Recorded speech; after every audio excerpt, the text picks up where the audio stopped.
Bismillahirrahmanirrahim. Assalamualaikum warahmatullahi wabarakatuh. Para jamaah Al-Asran rahimakumullah.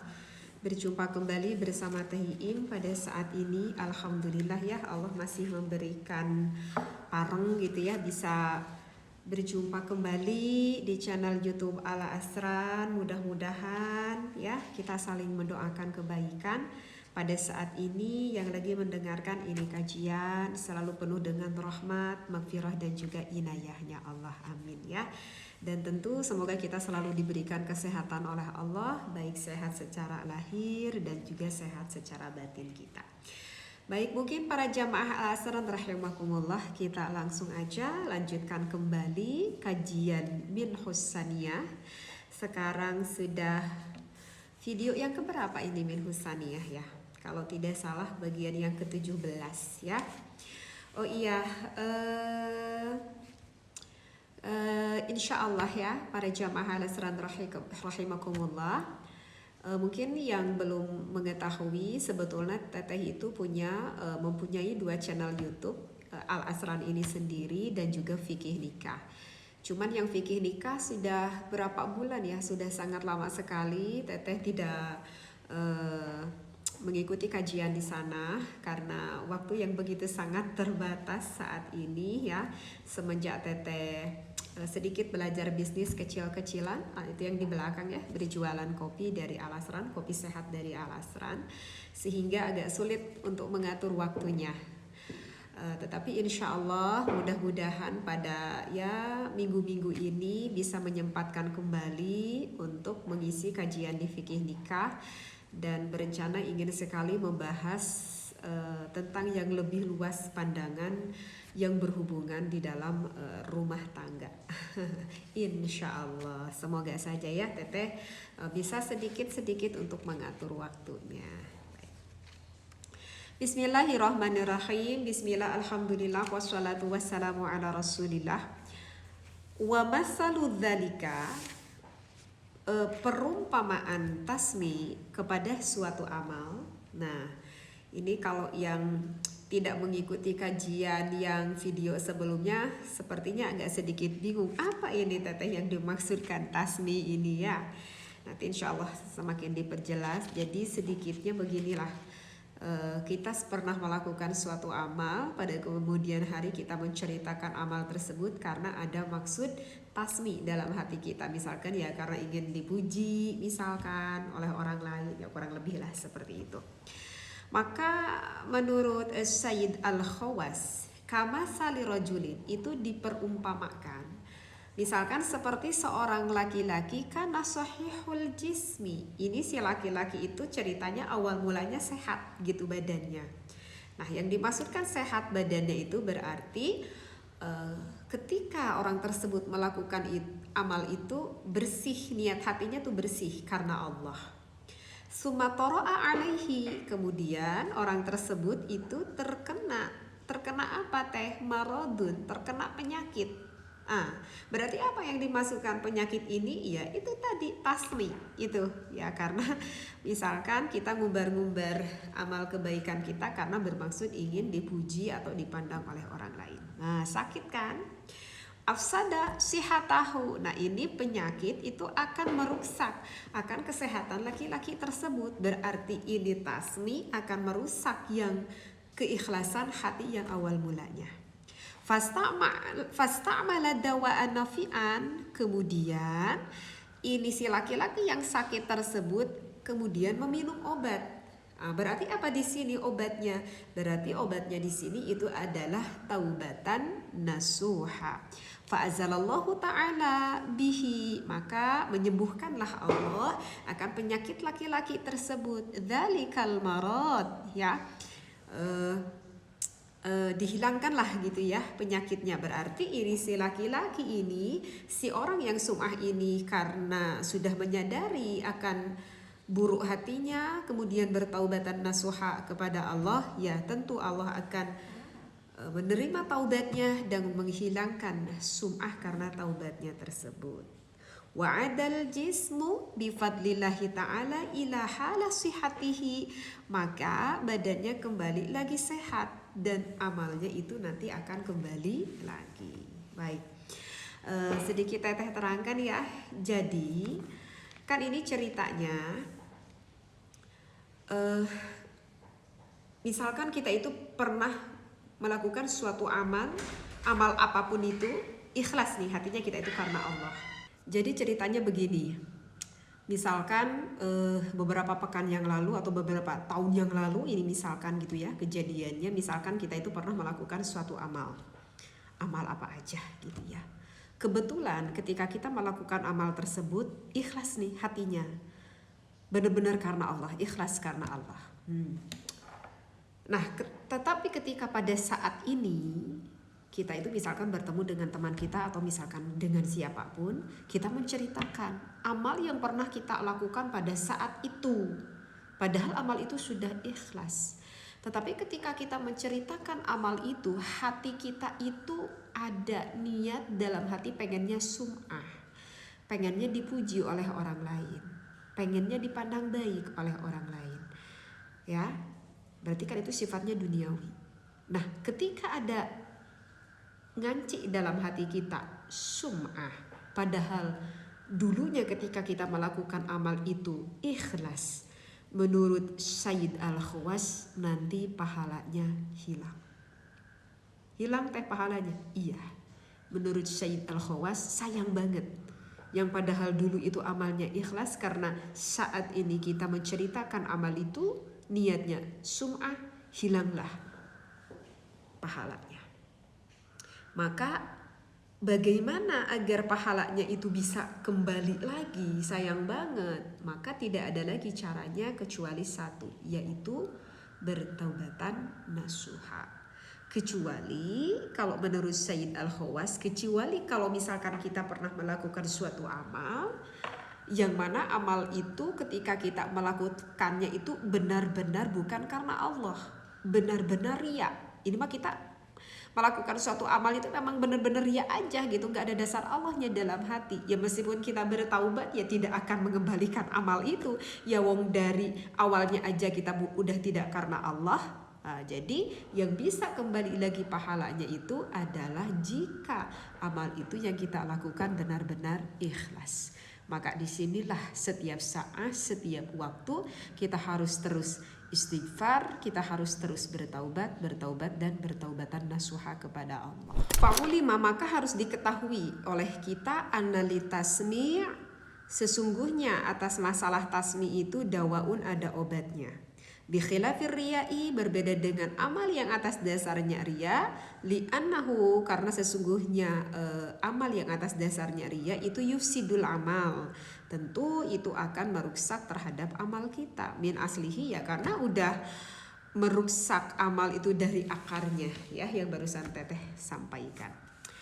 Wa minha, dan sebagian dari tasmi ini qat'ul mazhil mubahi. Misalkan kita ini memberhentikan akan sesuatu perkara yang mana itu hukumnya adalah dimubahkan. Artinya mubah itu diperbolehkan. Idza dakhala, misalkan contoh di mana-mana ada yang masuk nih, mayastahi minhu, orang yang kita segani. Jadi apa ya, perkara yang mubah apa? Perkara yang mubah banyak ya, perkara yang mubah. Misalkan kita itu sedang berkumpul nih dengan teman-teman kita, misalkan kita itu sedang ketawa-ketawa gitu ya dengan teman-teman kita lagi ngobrol, ketawa-ketawa, ya kita bercanda gurau lah gitu ya, misalkan dengan teman-teman kita. Apakah itu boleh? Boleh, itu hukumnya mubah ya. Nah, ketika kita sedang asik gitu ya, bercanda ketawa-ketawa dengan teman kita, ternyata misalkan ada guru kita, misalkan ada, ini seorang santri misalkan, kemudian misalkan ada guru nih gitu. Karena kaget ada guru, akhirnya berhenti dari ketawanya, berhenti dari senda guraunya, seperti itu. Nah, kenapa kamu berhenti? Aduh, malu gitu. Malu sama siapa? Itu malu sama guru aku. Seperti itu. Jadi memberhentikannya itu, malunya itu karena siapa? Malunya itu karena ada guru kita. Seperti itu. Ya, kata Allah, kan dari tadi aku memperhatikan kamu gitu. Kalau ibarat seperti itu, kan dari tadi aku memperhatikan kamu gitu. Masya Allah. Tetapi bukan berarti di sini kita tidak boleh bercanda ya. Boleh, hukumnya boleh mubah. Bukan berarti kita tidak boleh tertawa. Silahkan kita tertawa, silahkan kita bercanda. Yang penting kita tahu aja batasan sejauh mana akan kemubahan ini. Yang penting kita tahu aja batasannya. Ya, jadi jangan sampai ketika kita bercanda, ketika kita yang ngobrol bareng ketawa-ketawa dengan teman kita, jangan sampai kita itu keluar dari konteks kewenangannya gitu ya, karena ingin dibilang asyik oleh teman kita, karena ingin ditertawakan oleh teman kita, sampai kita itu misalkan menceritakan keburukan orang lain, sampai kita itu berbohong karena ingin ditanggap akan obrolan kita, sambil kita itu melukai akan perasaan orang lain atau menyinggung misalkan akan perasaan orang lain, seperti itu ya. Kalau itu kan sudah jelas keluar dari konteks mubahnya, sudah jelas keluar dari konteks wenangnya, sehingga Rasulullah pun biasa kok suka bercanda dengan para sahabat-sahabatnya, bersendah gurau dengan sahabat-sahabatnya. Toh selama bercandanya itu masih ada adabnya, masih ada tata kramanya, monggo silahkan aja. Sehingga ya tidak ada yang dapat mempengaruhi baginda Nabi Muhammad SAW karena sudah tahu batasannya. Jadi kalau misalkan kita lagi bersendah gurau, kalau kita sudah tahu batasannya, meskipun ada guru kita, harusnya kedatangan guru kita itu tidak mempengaruhi akan hati kita. Karena yang dapat mempengaruhi hati kita itu hanyalah Allah Subhanahu wa Ta'ala. Harusnya tuh seperti itu. Ya, ini ya diibaratkan lah ya, maksudnya ini contoh yang barusan seperti itu. Karena ya jadi kalau bisa kita itu mempunyai prinsip itu, lebih baik kita itu hidup dengan apa adanya, seperti itu. Misalkan kata orang ini teteh itu katanya ustadzah katanya gitu ya, sehingga teteh misalkan dengan sengaja-ngaja berbicara di alim-alim gitu ya, berperilaku di alim-alim gitu. Aduh, kalau seperti itu kan serasa nanti hidup kita tuh akan capek. Jadi lebih baik ya jadilah diri kita sendiri gitu ya. Jadilah diri kita sendiri biar kita nanti hidupnya gak capek ya. Kalau teteh orangnya seperti ini, mau dibagaimanakan lagi ya, beginilah gitu ya. Ibaratlah seperti itu. Baik, lanjut lagi. Wa qad kana Al-Fudail bin Iyad rahimahullahu ta'ala yaqulu, berkata ini Syekh Fudail bin Iyad, lauqila, jikalau misalkan diucapkan, ana amirul mu'minina, sesungguhnya ada seorang amirul mu'minin, misalkan siapa ya, seorang pemimpin lah begitu, dakhilu alaika, misalkan datang nih kepada kamu gitu ya, as-sa'ah, pada saat ini, fasawaitu lihyati biyadi, kemudian karena ada datang seorang pemimpin kepada kita, kemudian kita dengan sengaja merapih-rapih janggut oleh tangan kita. Nah ini contohnya merapihkan janggut oleh tangannya. La khaftu an aktuba fi jaridatil munafiqin. Kata Syekh Fudail bin Iyad, aku tuh takut akan termasuk orang yang munafik. Masya Allah. Kalau menurut waliullah berperilaku seperti ini aja, karena kan ini masalahnya urusan hati, sampai para waliullah itu menganggap khawatir sekali dengan berperilaku tersebut, takut dianggap seperti orang yang munafik. Masya Allah. Jadi begini ya, kalau untuk arifin, kalau untuk orang yang berahli ma'rifat, kehadiran Allah itu kan dominan ada di dalam hati para waliullah ya. Sehingga kehadiran Allah itu kan memang goib. Maksudnya kan kita tidak bisa melihat sosok Allah, gak bisa terlihat oleh kacamata zahir kita. Jadi goib gitu kan. Meskipun itu perkara yang goib, tetapi kalau untuk hatinya para yang sedang ma'rifat kepada Allah, itu dapat mengalahkan akan perkara yang zahir. Yang goib itu mengalahkan perkara yang dohir, mengalahkan perkara yang nampak. Jadi terpengaruh tingkah hal sekecil apapun dari pandangan manusia, itu hatinya udah merasa takut dianggap seperti munafikin. Jadi kalau orang yang ma'rifat itu, lingkungan sekitarnya itu sudah tidak dapat mempengaruhinya lagi. Lingkungan sekitar itu tidak akan mempengaruhi hatinya, akan keteguhan jiwanya. Mau di sekelilingnya mau berkata baik, mau berkata buruk, udah seperti kayak masa bodoh aja. Udah tidak mendengar akan ucapan orang lain, bukan dikarenakan keegoisannya, tetapi yang dapat mempengaruhi hatinya itu hanyalah Allah. Berarti ini sesuai dengan syariat ilmu agama. Gak mungkin kan hatinya dekat kepada Allah tetapi bertentangan dengan syariat ilmu agama. Ya berarti kan kita harus tahu dulu ilmunya di sini. Tidak mungkin orang yang berma'rifat itu bertentangan dengan fikih. Tidak mungkin orang yang berma'rifat apalagi bertentangan dengan tauhid. Gak mungkin. Jadi memang yang cukup kuat di dalam dasar ilmunya, kemudian diterapkan di dalam kehidupan sehari-harinya, sampai yang goib itu mengalahkan akan perkara yang zahir. Allah yang tidak tampak tapi sudah melekat dalam hati mengalahkan akan pandangan yang berada di sekitarnya. Karena orang yang berma'rifat itu sadar betul, sadar dan sangat sadar betul kalau Allah itu terus memperhatikannya. Tapi kan kalau kita mah bukan orang yang bermakrifat ya. Maksudnya wabil khusus tetes sendiri kan bukan orang yang makrifat. Jangankan Allah merasa memperhatikan kita ketika sholat aja gitu. Ketika sholat aja nggak ada merasa lagi diperhatikan oleh Allah. Ketika sholat aja bahkan lupa ini berapa jumlah rakaat. Ketika sholat aja sampai lupa gitu. Barusan ruku nggak ya? Barusan baca Al-Fatihah enggak ya? Masya Allah. Ya begitulah ya kalau ibadah kita. Tetapi ya jangan berkecil hati ya, karena rahmat Allah itu begitu besar. Dan tidak ada yang sulit dan tidak ada yang mustahil bagi Allah. Mungkin ada sedikit pertanyaan di dalam hati kita. Kok bisa ya itu orang-orang hatinya bisa ma'rifat kepada Allah, hatinya bisa ingat terus gitu kepada Allah.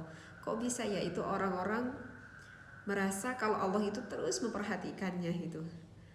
Karena kita belum sampai pada tingkatan itu gitu. Bahkan secara logika akal pun kita merasa sulit gitu ya untuk menerimanya. Terkadang mungkin ada pertanyaan seperti itu di dalam lubuk hati kita. Karena begini ya, kalau misalkan dicontohkan gitu. Karena para Jawa sudah tahu belum apa artinya ma'rifat. Artinya ma'rifat itu secara pendek atau secara bahasanya kan itu artinya kenal ya. Artinya ma'rifat itu kenal. Nah misalkan kita itu punya teman. Kita suka bertemu nih dengan teman kita. Tapi jarang banget misalkan kita ketemu dengan teman kita itu misalkan 1 tahun sekali. Ketemu sama teman kita. Udah tentu misalkan setiap Idul Fitri lah misalkan kita ketemu sama teman kita. Nah,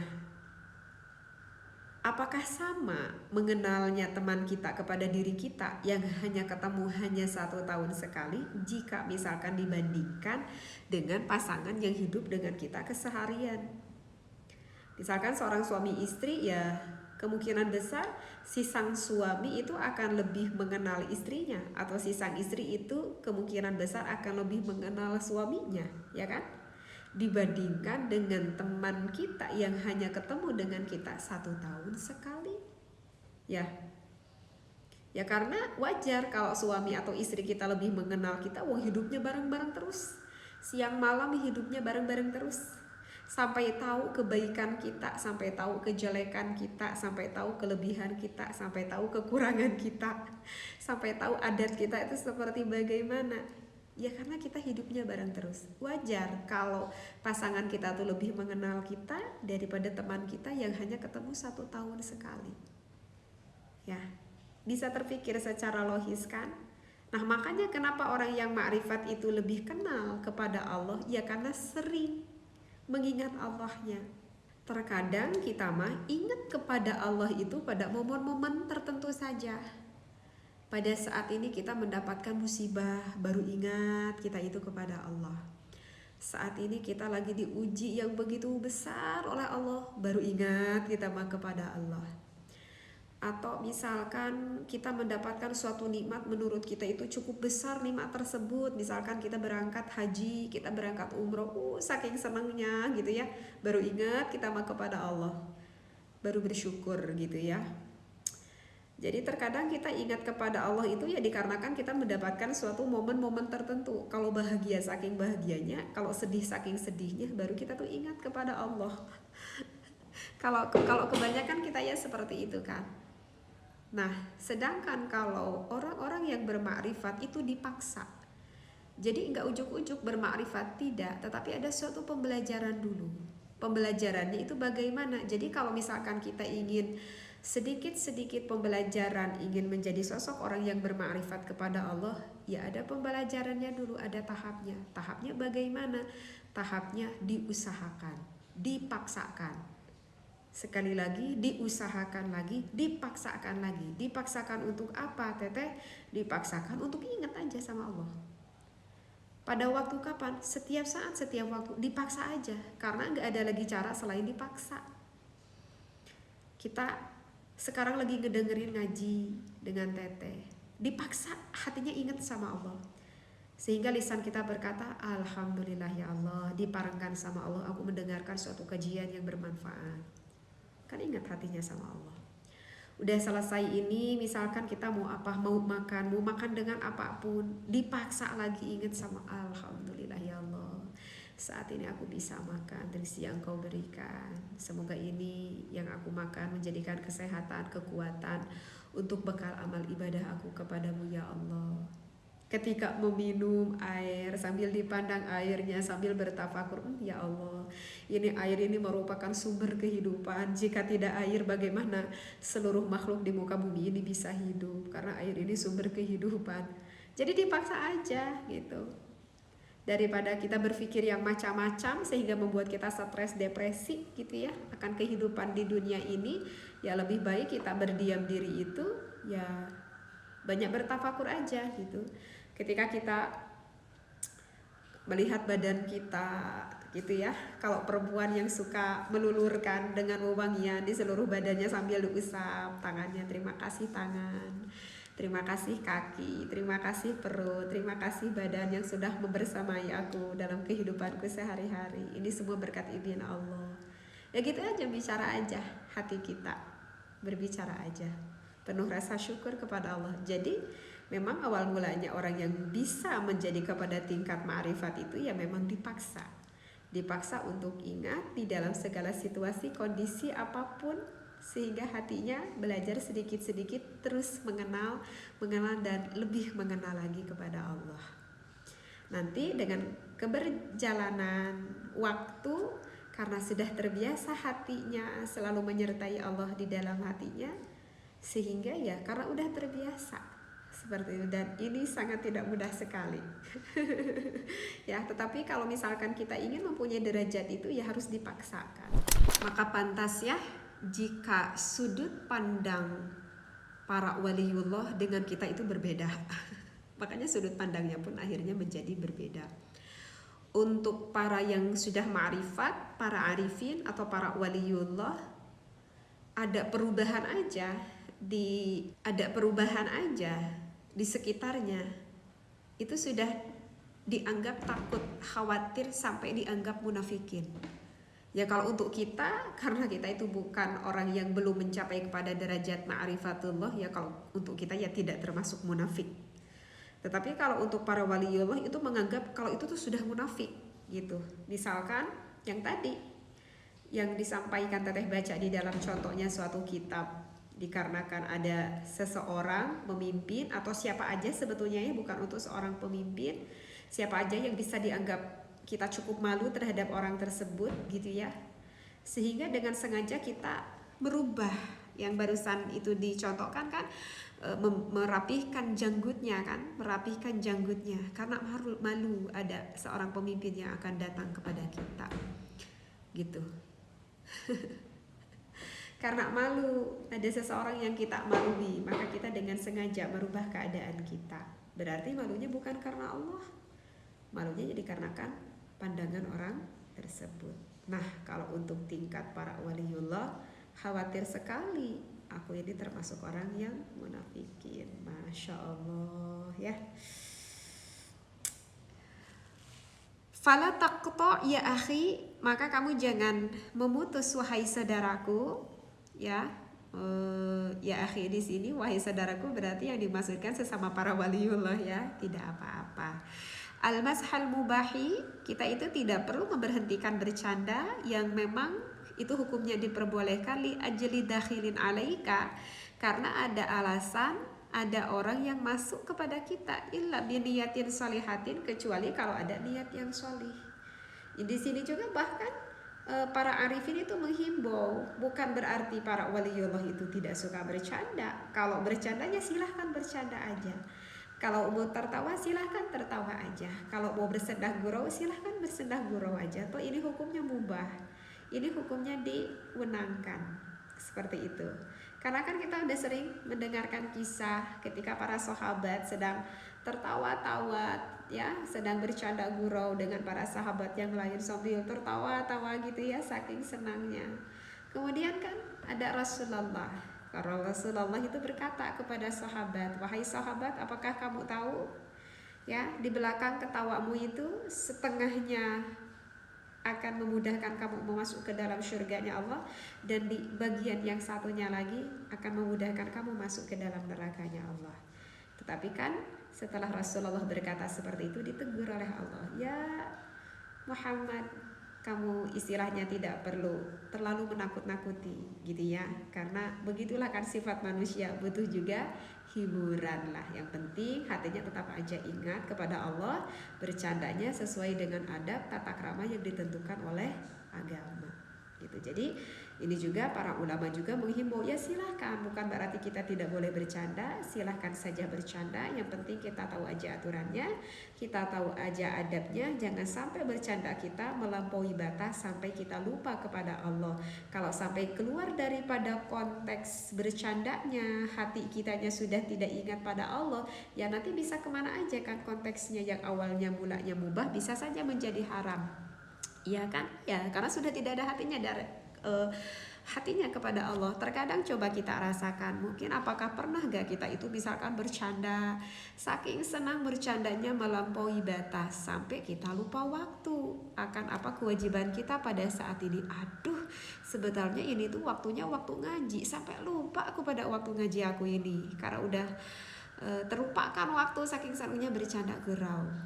Aduh, sampai lupa waktu sholat ini aku ya kan, sampai ini lupa ini aku waktu sholat gitu ya, karena saking senangnya bercanda gurau. Saking senangnya kita bercanda gurau sampai lupa ini mulut itu ya, akhirnya membicarakan orang lain gitu ya. Aduh, itu Masya Allah sulit banget ya dari bibir kita kalau kita sedang lagi kumpul-kumpul. Nah, berarti kalau misalkan sudah ada konteks sesuatu yang haram di dalam bercanda gurau, tertawa tersebut, itu ya berarti sudah lupa kita itu kepada Allah. Jadi yang diingatkan tidak apa-apa illa biniyatin sholihatin, kata para arifin, yang penting niatnya sholihah, hatinya selalu bersih dan selalu sadar kepada Allah Subhanahu wa ta'ala ya. Segini aja ya, tidak terlalu panjang, meskipun sedikit tetapi Masya Allah untuk diterapkannya ini sangat luar biasa sekali. Semoga kepada siapa lagi kita mengharap kalau bukan kepada Allah Subhanahu wa ta'ala. Ya muqallibal qulubi sabbit qalbi ala dinika wa ala ta'atik, subhanaka inni kuntu minadz zalimin. Kita meminta kepada Allah karena Allah yang membolak-balikkan hati kita. Sabbit qalbi, tetapkanlah ya Allah akan hatiku, ala dinika, terhadap agamamu ya Allah, wa ala ta'atika, dan jadikanlah aku bisa bertoat kepadamu ya Allah. Subhanaka, maha suci Allah, inni kuntu minadz zalimin. Kita menyadari kalau sesungguhnya diri kita itu adalah orang yang zalim, orang yang menghinakan diri kita sendiri, orang yang mencelakai diri kita sendiri. Siapa yang dapat menolong kita kalau bukan pertolongan dari Allah Subhanahu wa ta'ala. Wallahu a'lam, wallahu muwaffiq ila aqwamit thoriq. Wassalamualaikum warahmatullahi wabarakatuh.